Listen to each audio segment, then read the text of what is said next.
watched yet. If you're diving into Grey's Anatomy's massive 20-season universe, navigating more than 400 episodes can feel impossible. But don't worry. We've rounded up the top 20 episodes that define the heart, heartbreak, and legacy of Shonda Rhimes' iconic medical drama. Kicking off the list at number 20, the Season 3 disaster two-parter Walk on Water/Drowning on Dry Land delivers early series intensity with a ferry crash, life-or-death chaos, and Meredith's unforgettable near-drowning. Jumping ahead, Season 3's What I Am brings humor, heart, and major character movement, including Mark Sloan's full-time arrival and Meredith's morphine-fueled boyfriend ranking. At number 18, Season 7's Slow Night. So Long blends comedy with deep emotional fallout as Christina temporarily quits medicine to become a chaotic bartender. Meanwhile, Season 7's Golden Hour puts Meredith in full command of the ER for a one-hour real-time thrill ride. Fan-favorite twists continue with Get Up, Stand Up at number 16, featuring Jackson's dramatic April, I Love You wedding interruption. At number 15, Now or Never delivers George O'Malley's shocking exit, cementing itself as one of the show's most heartbreaking conclusions. As we move into the top 10 landmark episodes like Guess Who's Coming to Dinner, the 300th tribute episode Who Lives, Who Dies, Who Tells Your Story, and Season 15's powerful Silent all these years show how the series evolved to tackle emotional and socially resonant stories. Hey lovely viewers, welcome to our channel Grey's Anatomy Official. 20 Best Grey's Anatomy Episodes. Ranked since it debuted on ABC in 2005, Grey's Anatomy has surpassed 20 seasons and well over 400 episodes. So if you're sitting down to watch Dr. Meredith Grey's Ellen Pompeo journey from lowly intern to general surgery goddess, you have a lot to work through. But as with any long-running show, some episodes of Shonda Rhimes' medical drama are simply better than others. So when it comes to Grey's Anatomy, which episodes are the best of the best? To that end, we've compiled 20 of the very best installments of Grey's Anatomy right here on this list, from unexpectedly funny hours of television to some of the most heartbreaking, gut-wrenching episodes of TV you'll ever watch in your life. Also, some of these great Grey's Anatomy episodes are two-parters and can't exist separately, so they share rankings here. From stunning season finales to self-contained hours, here are the 20 best Grey's Anatomy episodes ranked. Once you've seen the ranking, drop a comment with your own favorite episodes. Which one would top your list? This article contains discussions of sexual assault and mass violence. 20 Walk on Water/Drowning on Dry Land. Season 3, Episodes 15 and 16. Disasters are a dime a dozen on Grey's Anatomy, but in the early days of the series, they still felt surprising and shocking, and that's definitely true of the Season 3 two-parter Walk on Water and Drowning on Dry Land. When Meredith and her fellow interns Dr. George O'Malley, T.R. Knight, Dr. Isabel Izzy Stevens, Katherine Heigl, and Dr. Alex Karev, Justin Chambers, head to the site of a massive ferryboat crash in Seattle alongside their resident Dr. Miranda Bailey, Chunder Wilson, leaving Meredith's best friend Dr. Christina Young, Sandra Oh, back at the hospital. They're overwhelmed by the scale of the disaster. Alex finds a pregnant woman trapped under wreckage and saves her life. Izzy performs emergency surgery on a man's skull using a construction worker's drill, and George desperately tries to find an injured woman's son. Meanwhile, Meredith, who's watching over a young girl, ends up thrown into the water by an erratic patient.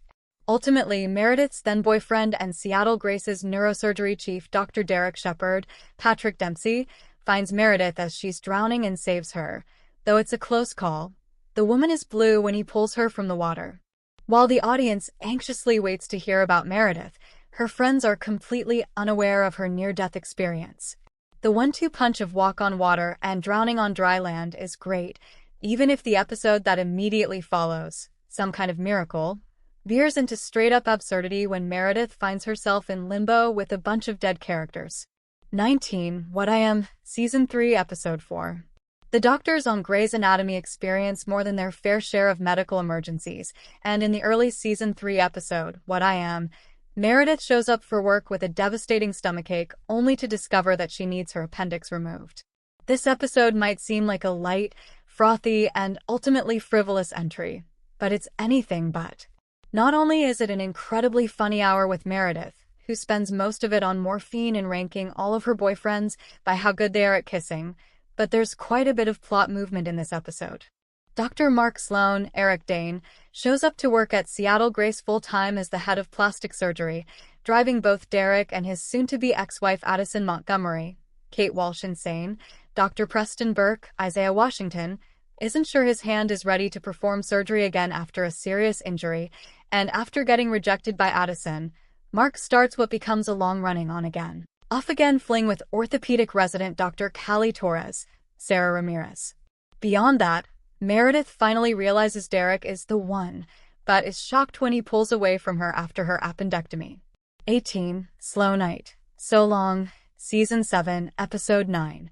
After the devastating mass shooting in Season 6 of Grey's Anatomy, more on that later, Christina finds herself temporarily unable to perform surgery without suffering from severe PTSD, so when her new husband and the hospital's trauma attending, Dr. Owen Hunt, Kevin McKidd, tells her to get a job, she does. The problem? Christina decides to start bartending at Joe's, the local bar frequented by all of the hospital's doctors, and while Meredith and her fellow residents work an overnight shift, the attendings gather at Joe's and are horrified to see a completely inept and overly enthusiastic Christina pouring shots for bachelor parties. Plus, she makes a blue cocktail that she dubs the early onset Alzheimer's because you won't remember anything after you drink it. Derek finds it wildly offensive, and Miranda drinks several of them. As Christina gets drunker and drunker while working behind the bar, Meredith and Alex can't get in touch with the head of pediatric surgery. Not Jessica Capshaw's Dr. Arizona Robbins at this point, but Peter McNichol's irascible Dr. Robert Stark, and perform a complex procedure by themselves. Also, Meredith's half-sister Dr. Lexie Gray, Kyler Lee, and Mercy West transfer Dr. Jackson Avery, Jesse Williams, treat two brothers with truly devastating injuries.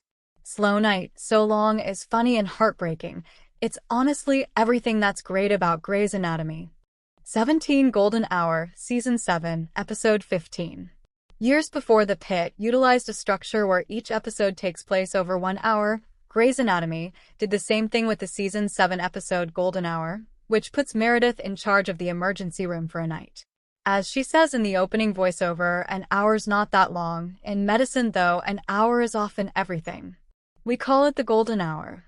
That magical window of time that can determine whether a patient lives or dies. Between steamy shenanigans with Miranda and her then-flaying nurse Eli, Daniel Sanjata, and a series of patients Meredith needs to try and save in a hurry, including a dad trying to take his son to a hockey game and a guy with a fiancé from hell and a very serious neurological condition. Golden Hour is, like so many of the best episodes of Grey's Anatomy, emotionally gutting, chaotic, and funny all at the same time somehow. And as Meredith notes in the outro, once that difficult hour is over, the clock resets and she does the whole thing all over again. 16. Get Up, Stand Up, Season 10, Episode 12. Weddings are quite literally never a normal affair on Grey's Anatomy. It's like Game of Thrones with way less bloodshed, honestly. That's definitely true of Get Up, Stand Up, an episode that technically centers around resident Dr. April Kepner's Sarah Drew, wedding to EMT Matthew Taylor, Justin Bruning, but accomplishes quite a lot of other narrative stuff within its hour. By this point in Season 10, besties Meredith and Christina are at odds. Meredith wants to believe that she can be a great mother and a great surgeon, and Christina believes that Meredith is falling behind, and their furious argument during their fitting for April's bridesmaid dresses is an all-timer Grey's Anatomy spat. Elsewhere, Derek is fielding calls from the in-universe President of the United States, who's never named, asking him to help with a brain mapping initiative, and Jackson is struggling with his feelings for April as her wedding approaches, even though he's ostensibly happily dating resident Dr. Stephanie Edwards, Jericka Hinton. Encouraged by some words of wisdom Mark gave him before he died, Jackson does, in fact, get up and stand up during April's wedding and asks her to run away with him. This incredibly works, leaving Stephanie and Matthew bereft, all the guests shocked, and setting up one of the show's most vital romantic relationships. 15 Now or Never, Season 5, Episode 24. George barely gets anything to do during Season 5 of Grey's Anatomy, which explains why actor T.R. Knight chose to leave the show after it concluded, but there's no denying that Shonda Rhimes gave him an incredibly dramatic send-off. As the original interns wait for Izzy to wake up from a risky surgery meant to remove her lingering brain tumor, Meredith and Derek struggle to find time to head to City Hall and quickly get married, and Christina struggles with her feelings for Owen. Then, everybody finds out that George, inspired by Owen's history as an Army veteran, is enlisting as a military medic, and Miranda and several other doctors decide to hold an intervention to try and talk him out of it. Meredith and Derek, in one of the show's most famous scenes, get married on a post-it with vows that include no running and love each other even when we hate each other. In arguments throughout the series, they frequently invoke the post-it. However, everything is quickly derailed when an unidentified and grievously injured patient shows up in the ER after saving a woman and subsequently being dragged by a bus. The patient is George, and despite everyone's best efforts, he dies from his horrific injuries as Izzy has her own near-death experience. It was gutting to say goodbye to George, but this was a heck of an exit. 14 Dark was the night, Season 8, Episode 9.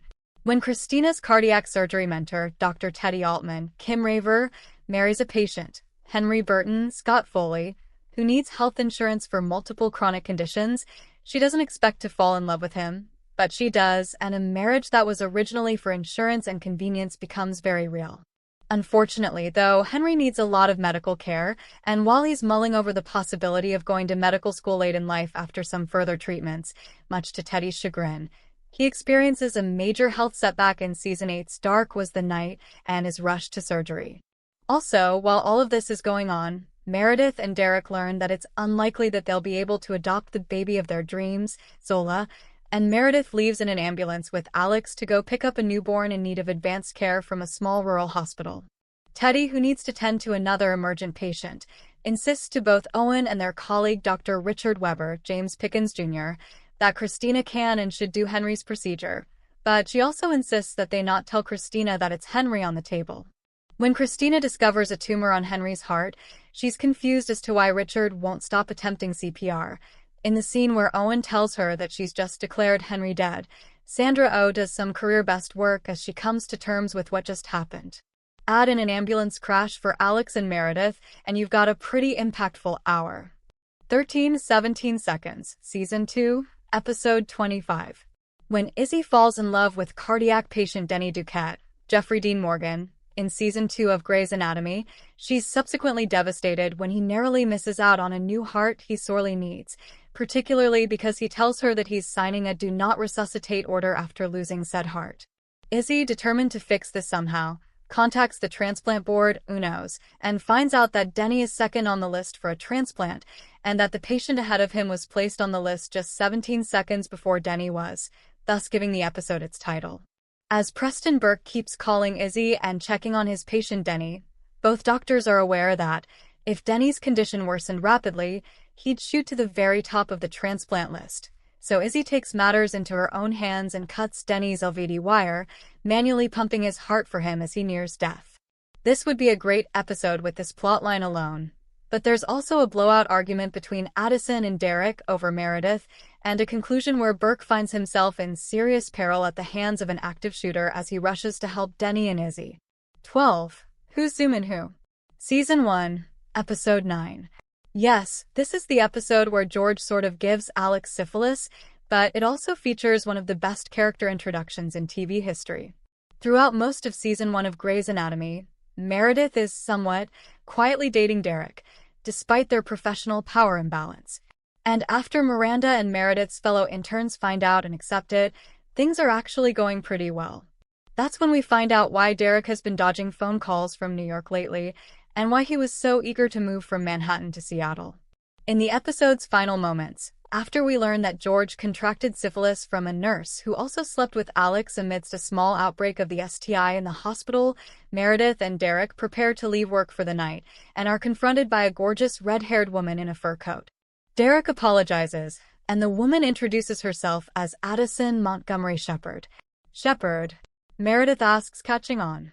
And you must be the woman that's screwing my husband, Addison responds, obviously referring to Derek. Iconic. 11 Freedom, Part 1 and 2, Season 4, Episodes 16 and 17. As their clinical trial to treat inoperable malignant gliomas continues to fail in Season 5, Derek and Meredith start to lose hope, and the fate of the trial's success comes to rest on the fate of two patients with these insidious tumors who happen to be teenagers in love.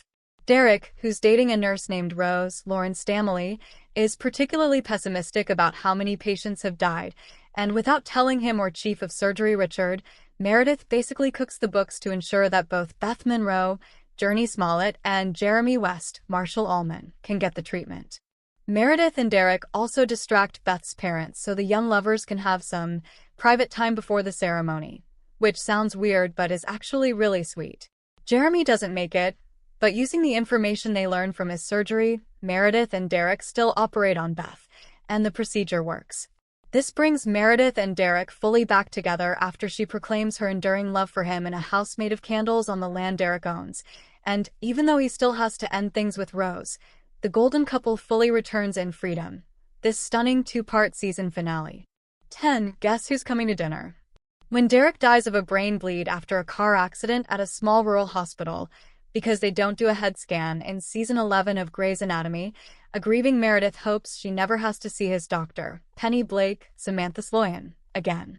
Unfortunately, in season 12, when Meredith hosts a dinner party and Guess Who's Coming to Dinner, she tells Callie to go ahead and bring her new girlfriend to her home, and the girlfriend turns out to be none other than Penny herself.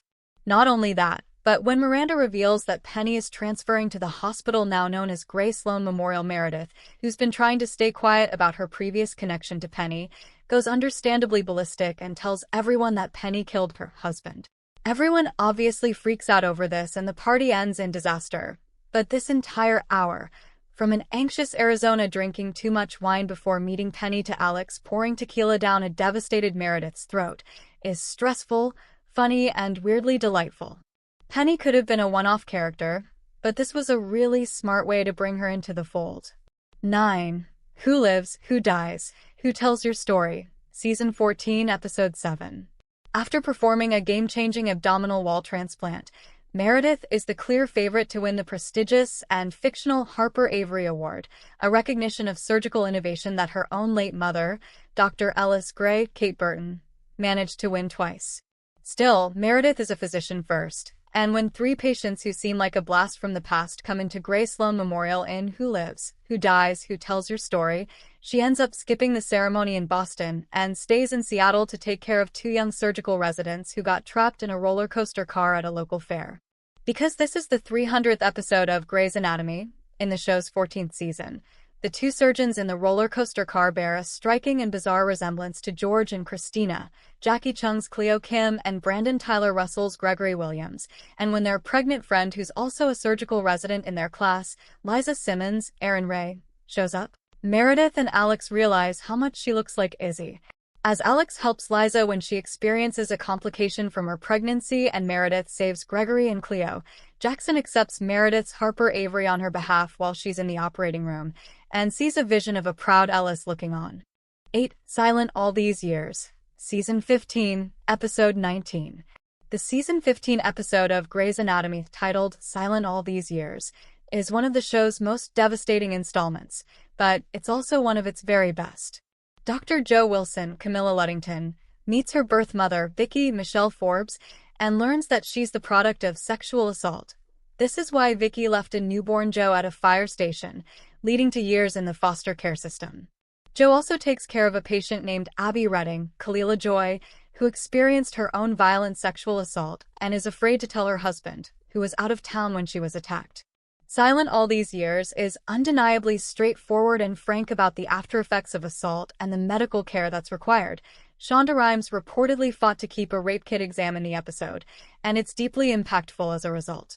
The scene where Jo asks female doctors and nurses to gather in the hallway to show love and support to Abby as she heads to surgery is one of the most enduring images of the entire show, which is pretty remarkable when you consider this happens in the 15th season. 7. I Saw What I Saw. Season 6, Episode 6. Grey's Anatomy is a pretty episodic show and almost always focuses on season-long narrative arcs, which is precisely what makes the Season 6 episode, I Saw What I Saw, so special. When a local hotel catches fire, its guests are rushed to what's now Seattle Grace Mercy West. There's a merge between 2 rival facilities earlier in the season, and the name Grey Sloan comes much later. Pretty much all of the doctors end up checking in on a woman named Kathy Becker, Erin Hayes, who arrives in the ER with her young son.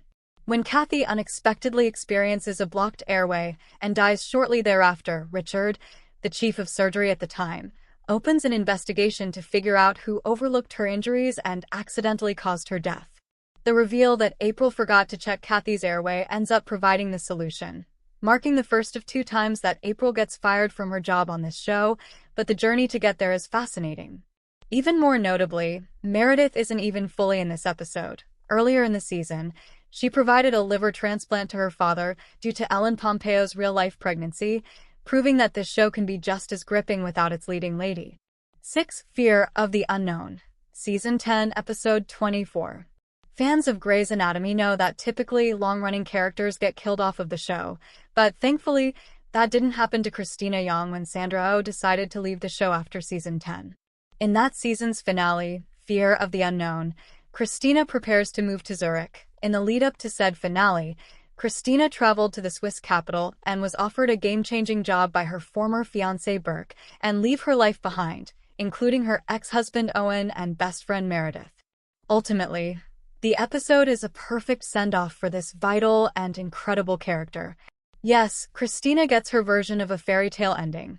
She runs a cutting-edge cardiac surgery research facility in Zurich, but the best part of her final episode is the moment she shares with Meredith before she leaves. After the best friends dance it out, as is their custom, Christina urges Meredith not to let Derek's ambitions outshine her own. "You are a gifted surgeon with an extraordinary mind," Christina tells Meredith. "Don't let what he wants eclipse what you need. He's very dreamy, but he is not the sun. You are." There's truly no better way for Christina to leave Grey's Anatomy. 5. Deterioration of the fight or flight response / losing my religion. Season 2, Episodes 26 and 27. Izzy gets a heart for Denny when she cuts his LVD wire, but not only does she put her job at risk in the process, and the jobs of her fellow interns who protect her and won't reveal her actions to Richard and Miranda, she doesn't get her fairy tale ending. After Burke is shot and rushed to Seattle Grace's ER, Derek performs surgery on his fellow surgeon, hoping he can preserve nerves in his shoulder and ensure that Burke can ever perform surgery again. Richard is hit with 2 personal crises. His niece Camille, Tessa Thompson, also lands in the ER after her ovarian cancer returns, and Richard's wife, Adele Loretta Devine, reveals that she always knew about his affair with Alice Gray, Meredith's mother. Denny gets the heart transplant and asks Izzy to marry him on his way into the OR, but he dies of a stroke while he's recovering, leaving Izzy to discover him after she dresses up for the hospital's prom, an event specifically for Camille. Elsewhere, Meredith and Derek's affair begins anew after they have to put down their shared dog Doc. Izzy is discovered in Denny's hospital bed and quits as she leaves the hospital, admitting that she cut the LVD wire, setting the stage for many things to come. 4. Into You Like a Train. Season 2, Episode 6. The Season 2 episode Into You Like a Train picks up immediately after the previous episode ends, in which Meredith begs Derek to pick me, choose me, love me, as he weighs whether or not to divorce Addison. As a drunken Meredith wobbles back into the hospital and is forbidden from practicing medicine until her fork kicks in, a massive train crash sends patients to Seattle Grace. 2 of them need quite a lot of help, a young woman named Bonnie Monica Keena and a man named Tom Bruce A. Young. Were both impaled on a metal pole and survived, but now the doctors have to figure out how to operate on them. When the doctors determine that Tom has the better chance of survival, they're forced to abandon Monica to focus on his care, sending Meredith into a spiral, particularly because she knows, at this point, that Derek is choosing Addison. Grey's Anatomy is definitely known for its disaster-focused episodes, and this one is top tier. 3. It's the End of the World / As We Know It. Season 2, Episodes 16 and 17. After Christina, George, and Izzy force Meredith to go to work, even though she insists that she feels like she's going to die that day, a disaster strikes Seattle Grace, and it's a doozy. A paramedic named Hannah Davies, Christina Ricci, shows up with her hand shoved into a patient's body cavity, and when the doctors learn that there's unexploded ammunition, courtesy of a homemade bazooka, in his chest, the bomb squad, led by Kyle Chandler's Dylan Young, shows up. A freaked-out Hannah ultimately flees the OR, leaving Meredith to hold the unstable ammunition steady until Burke can figure out how to operate, followed by a deeply precarious journey where the patient's bed needs to be moved away from an oxygen line. In a different part of the hospital, a heavily pregnant Miranda is refusing to give birth despite actively being in labor because her husband Tucker Jones, Cress Williams, got in a car accident rushing to the hospital and is now on Derek's table. From George encouraging Miranda to push to Dylan's horrible fate, the 1-2 punch of "it's the end of the world and as we know it" is incredible. To A Hard Day's Night, Season 1, Episode 1. Great TV pilots are hard to come by, but the first ever episode of Grey's Anatomy, titled A Hard Day's Night, belongs in the Pilot Hall of Fame. As she prepares for her first day as a surgical intern at Seattle Grace, Meredith has to evict a naked man from her living room floor after meeting him at a bar the night before, and when she gets to work, it turns out the guy is her boss and new head of neurosurgery, Derek Shepherd. This episode obviously introduces all of the show's original characters, but it does so beautifully. When Miranda tells her interns that she has 5 rules and that they should memorize them, you immediately understand who she is. As those interns race to find a cure for a young girl named Katie Bryce Skylar Shea, who's having constant seizures, Meredith grapples with her connection to Derek. George almost kills a patient during a routine appendectomy and becomes an example to his peers, and earns the nickname 007, meaning he has license to kill, and the interns struggle through a 72-hour shift. A Hard Day's Night is the perfect way to introduce the world of Grey's Anatomy, and it's a genuinely phenomenal pilot. 1. Sanctuary/Death and All His Friends, Season 6, Episodes 23 and 24. The 2-part Season 6 finale, Sanctuary and Death and All His Friends, is the best installment of Grey's Anatomy, featuring one of the best dramatic narrative arcs that has aired on network TV in recent memory. After a man named Gary Clark, Michael O'Neill, watches his wife die at Seattle Grace, he returns armed with a gun and shoots several people, including Mercy West transfers Dr. Reed Adamson, Nora Zehetner, and Dr. Charles Percy Robert Baker, both of whom die. He also shoots Alex, Derek, and Owen, though they all ultimately survive. Consider for a moment that this 2-part episode opens with Meredith finding out she's pregnant, only to end with her miscarrying in an operating room while believing Derek is dead. Meanwhile, Christina and Jackson trick Gary by pulling Derek's leads off to prevent him from shooting any of them. To say it's devastating is an understatement, but this is also a stunning, stressful, and incredibly produced episode of television. Sanctuary and Death and All His Friends manages to fit moments of levity and catharsis into these 2 episodes, and when they're over, you almost feel changed along with the doctors. This 2-parter is the best episode of Grey's Anatomy, and frankly, it's not even close. Why there's no new Grey's Anatomy tonight, November 20th, and when Season 22, Episode 7 releases. Grey's Anatomy Season 22 does not have a new episode tonight, and ABC has a solid reason for not airing any. Shonda Rhimes' original hit series for the network has already had a busy year. For starters, it opened with the death of Natalie following the hospital's accidental bombing in the Season 21 finale. Meanwhile, Maggie and Jackson returned for a guesting stint. Overall, the TV institution also celebrated its 450th episode, which also happened to pave the way for Amelia's temporary absence from Grey's Anatomy. Granted that Ellen Pompeo's Meredith will always be Grey's Anatomy's poster character, the show is able to develop other ongoing storylines in the show, executing a mix of personal storylines and professional challenges. In its latest episode during 2025 to 2026 TV cycle, When I Crash, 2 doctors were particularly put through the ringer, Joe and Richard, as their fates hang in the balance. Grey's Anatomy Season 23 has officially started its mid-season hiatus, as Joe's life is actually in critical condition due to complications in her pregnancy and Richard is officially diagnosed with prostate cancer. There's increased interest in knowing what lies in front of them. However, in true Grey's Anatomy fashion, these revelations were designed to be a cliffhanger ending that won't get resolved for a little while because the show has now officially entered its annual winter break. This means that the medical series won't be releasing any more new episodes for 2025. While certain shows started the TV cycle late, the majority of ABC's scripted projects, including Grey's Anatomy, started in early October. They have consistently released episodes every week since then, allowing them to quickly roll out 6 outings in total in the last month and a half. ABC then decides to save the rest of its year to 2026. When Grey's Anatomy returns and what to expect from Season 22, Episode 7. The good news is that Grey's Anatomy Season 22 already has a confirmed return date, January 8, 2026. As frustrating as it is that the show is now on hiatus, this is actually a much better scenario than what happened last year, wherein the medical show, as well as other ABC shows, were off the air for several months, only returning around March 2025 after going on break before December 2024. Sadly, ABC hasn't released the official details for Grey's Anatomy Season 22, Episode 7, including the title. That said, it's not difficult to imagine that the outing will pick up not long after where the mid-season finale left off, especially since there's urgency to reveal what happens to Jo. Despite that, the network did share a tease for the upcoming episode, understandably, with a focus on Jo as the attempt to save her and her twins continues. Is Grey's Anatomy on tonight? Here's when new Season 22 episodes will return to TV.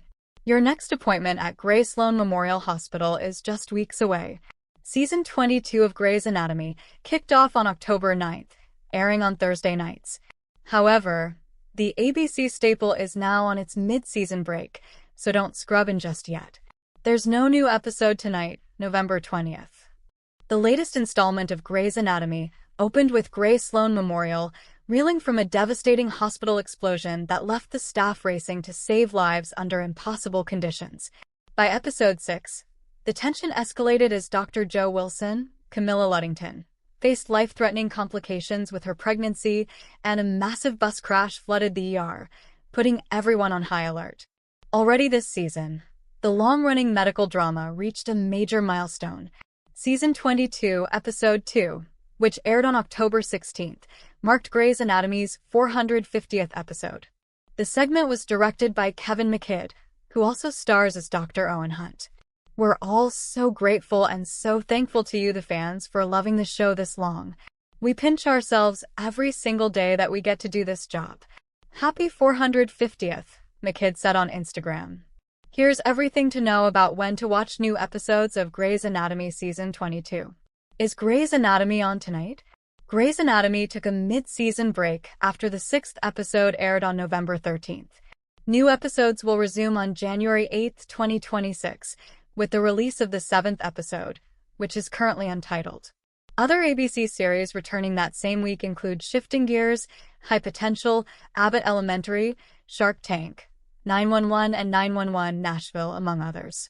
Across ABC and its streaming home on Hulu, we have the best shows on television, from acclaimed dramas to standout comedies and unscripted hits, Craig Erwich, president of the Disney Television Group, said in a press statement in October 2025. Our mid-season schedule underscores our ongoing commitment to delivering exceptional storytelling and engaging content to audiences wherever they choose to watch. How many episodes are left in Grey's Anatomy Season 22? Like the previous season, the 22nd installment of Grey's Anatomy will feature 18 episodes, meaning fans have 12 more episodes to look forward to following the show's mid-season hiatus. While speaking to people in October 2025, Luddington teased that viewers are in for another emotional ride this season. It's the Greys you know and love, but maybe also the Greys you love to hate a little bit, she said. I think there's going to be some throwing things at your TV screen, which is what Greys does best too. Where can I watch Grey's Anatomy? Is Grey's Anatomy on tonight? Grey's Anatomy Season 22 return date. Grey's Anatomy. Quan doesn't need another problematic paramour. He needs a plot. It's time to talk about one of Grey's Anatomy's biggest frustrations of recent years. And that's the fact that the series completely fumbles Harry Shum Jr., who is such a great actor with considerable range, but somehow this little medical drama doesn't know what to do with his character. You know, except hooking him up with characters in ill-advised romances with no build-up that they don't bother to invest in much. How is it that Benson Blue Quan debuted in the series during Grey's Anatomy Season 19, and yet we still know next to nothing about him? Seriously, let's let that simmer in our collective spirits for a minute. We've had Quan for 4 seasons now, and I can probably tick off on one hand the amount of serviceable plots he's had and all the things that I know about him. Okay, I'm being hyperbolic. It may require both hands, but not all the fingers. When the new version of Magic appeared, it felt like Grey's Anatomy had a refreshing reboot within the series, and we were on the pathway to exploring a new generation of interns who most closely resembled the original Magic. Quan? He was so much like Alex Kareev in ways, right down to how long it took for him to finally settle in with his colleagues, who would eventually become his friends. And don't get me started on his fraternal rivalry of sorts with Lucas, at times giving us a taste of that Alex and George dynamic we haven't had in well over a decade. But do you know what one of the most interesting elements about Quan was? He attended medical school in St. Kitts. For someone so brilliant, highly competitive, and arrogant, it was actually refreshing to learn that a family crisis led him to study at a college that elitist fields don't consider of high value. Anyone with some knowledge of medical programs and the unique experiences on islands knows that it comes with a wealth of knowledge and different ways of doing things. To me, that was one of the most fascinating elements of Quan that the series could have dug into. It could have the same appeal as when the series leaned into Owen and Teddy's respective experiences as combat medics and how creative things get in the field during war. But Grey's Anatomy never leans into this with Quan, not beyond a few passing moments in his first season. Instead, they have resorted to making him the guy who makes snarky quips, gets competitive with the others, and, of course, finds himself in relationships that no one can get invested in. It's such a disservice to the character, and don't get me started on how disappointing it can be when Shum doesn't get a proper story arc to really show off his range. Yes, he's a master at a quip, and he can steal a scene or two. And Quan can have some great moments with Patience, but that's more of a reason as to why they leave me wanting more from him and about him. Instead, he's always third-wheeling in romantic or friendship drama. He's just there. I shouldn't feel like Shum had more to work with during Glee, where Mike Chong barely had lines, than he does on Grey's Anatomy, you know? I'm inches away from binging Shadowhunters all over again for a Magnus fix, let me tell you. But every time Grey's decides they'll finally do something with Quan, they just throw a romantic partner at him. We started with him and Jules. They had a nice love-hate enemies-to-lovers dynamic that was endearing enough and likely intentional, as it scratched the Izzy/Alex itch in the early days when they truly embraced this version of Magic, paralleling the original. Hell, it at least had the benefit of the two being peers rather than another relationship with a power dynamic, unlike what we now have with both of those characters and their current mentors. But then Grey's decided that it was just a casual thing, and they fizzled out. They pivoted to Jules and Mika instead, which was perfectly fine, compelling even, but in hindsight, if we had known that Mika would depart the stories and they'd break up such a beautiful love story, maybe they should have just let Quan and Jules ride things out in the first place. The problem with Quan and Molly was that there was no reason to care about them, other than the show telling us to. We barely knew Quan. Why the hell should we care about his relationship with his ex-fiancée, who didn't even remember him at first?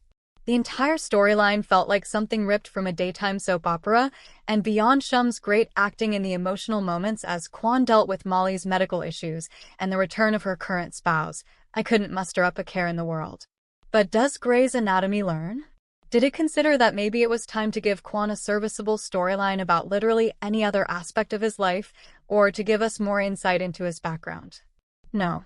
Instead, they just threw another pretty woman at him and expected us to go with the flow because Shum is charming enough to be the leading man in all the rom-coms, and Grey's churns out more ships than the Amish does butter. And that's being very nice to Grey's. Amish butter is amazing, and I cannot say the same for many of Grey's ships as of late. Now, after all of 2 episodes of interaction, Quan is having lukewarm makeout sessions in this iconic elevator of steaminess with, hold on, let me check my notes again, Kavita Mohani. Nothing hurts my heart more than getting a person's or even a character's name wrong, especially a character of color. That said, it speaks to just how irritating this whole thing is. We've barely had enough time with Kavita to actually remember her name, and now she and Quan are a new ship. Where is the build-up? The plot? Any sort of development? I don't know enough about Quan, and he's been here for 4 seasons, so why should I invest or care about his new situationship with a character who hasn't even clocked in with 40 total minutes of screen time across 3 episodes? Shouldn't they have actually worked toward developing Kavita first before tossing her in Quan's arms? When will Grey's Anatomy learn that mashing random characters together like dolls is not a shortcut or substitute for plot development? I'm not saying I won't care about Quan, Kavita, or their relationship at some point. It's possible we could get there. I'm saying both characters deserve better first. Quan doesn't need a new love interest. He needs an actual storyline, character development, and, literally, a plot. Grey's Anatomy actor Eric Dane stars on Brilliant Minds 2. His character also has ALS like him. Eric Dane, renowned for playing Dr. Mark Sloan on the series Grey's Anatomy, will now guest star on tonight's episode of Brilliant Minds on NBC. Here's what we know about his role. Brilliant Minds first premiered last year on September 23, 2024. Since then, the show has captured viewers' hearts with its focus on neurology and mental health. The medical drama got renewed for a second season recently and has been airing on platforms like NBC and Peacock since November 10, 2025. You might not want to miss tonight's episode of the show titled The Firefighter, because it has a special appearance by one of our favorite actors, Eric Dane. Here's what we know about his role in the show. Eric Dane's role as a firefighter battling ALS on Brilliant Minds. Eric Dane is popularly known by movie fanatics for his role as Dr. Mark Sloan, affectionately known as McSteamy, on the hit series Grey's Anatomy. Having played this role for 6 seasons straight, Dane is making a notable return to the small screen with the second season of the medical drama Brilliant Minds. What makes his debut in this drama special is that he will portray a firefighter named Matthew, who grapples with the same medical condition that the actor himself has, ALS, short for amyotrophic lateral sclerosis. In an April 10, 2025 interview with People, Dane publicly acknowledged and disclosed his diagnosis of this progressive neurological disease and said how fortunate he was to be able to keep working despite his diagnosis. The episode featuring Eric Dane airs tonight on November 24th at 10 p.m. Eastern Time. In this episode, Dane's character is a firefighter, and a proud one at that, who is struggling with the reality of his diagnosis and trying his best to keep it a secret from his ex-wife and daughter. His fear of being a burden to those around him is something that most people with a similar illness can deeply resonate with. The main reason why his character is unable to accept his diagnosis is that, owing to his profession, he is accustomed to being a hero who saves lives. After his diagnosis, Eric Dane's character, Matthew, is also hesitant to accept assistance from anyone, even when he is advised by Dr. Oliver Wolf, the show's lead neurologist, to use a BiPAP machine to ease his breathing. Matthew's vulnerability and feelings of helplessness come to the forefront when, in an emotional exchange, he says, "Nobody survives this." This statement also highlights the daunting nature of ALS and the burden he feels when it comes to sharing his battle. Eric Dane received a 10-minute standing ovation for his acting on Brilliant Minds.